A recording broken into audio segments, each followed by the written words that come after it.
These teeth have very little incisal translucency. The 3D Master Shade Guide is held so the uppermost level of specimens from each of the 6 value levels is located below the maxillary incisors. Value levels 6, 5, and 4 are all too dark. Value level 2 looks much better and is very close to that of the teeth. When the guide is moved to level 1, the shade guide specimen appears too light and does not match as well as value level 2.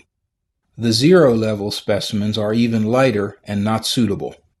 The shade guide is moved to observe the top specimen from value group 1, followed by group 0, then back to the group 1 specimen and on to group 2. Group 2 has the best value. The value level 2 specimens are moistened against the cheek and then the uppermost specimen held below the central incisor, verifying that level 2 is the most appropriate value. Next, the chroma is identified by comparing the 3 vertically arranged specimens from the middle stack.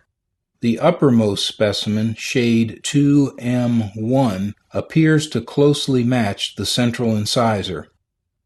The next lower specimen in the vertical stack, 2M2, is close but appears to have a little too much color intensity, and the 2M3 specimen is much too intense.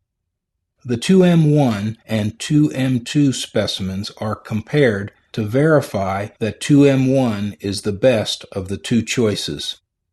The hue is then determined by selecting the specimen to the left of the middle and comparing it with the central incisor. It does not seem to match as well as the middle shade tab. The specimen to the right is then compared with the tooth, and it does not appear to match as well. It is important to periodically pause and have the patient remoisten their teeth. The preferred 2M1 sample is inverted to gain another perspective of the color match, and to compare the translucency present in the shade tab with that of the tooth.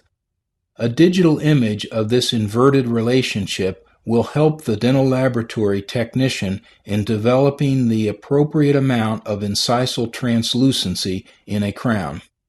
White areas of decalcification are present in the incisal 1/3 of the tooth. These characteristics are best recorded using a close-up digital image that can be sent to the dental laboratory technician. It was determined that the 2M1 shade tab was the one that most closely matched the maxillary central incisor.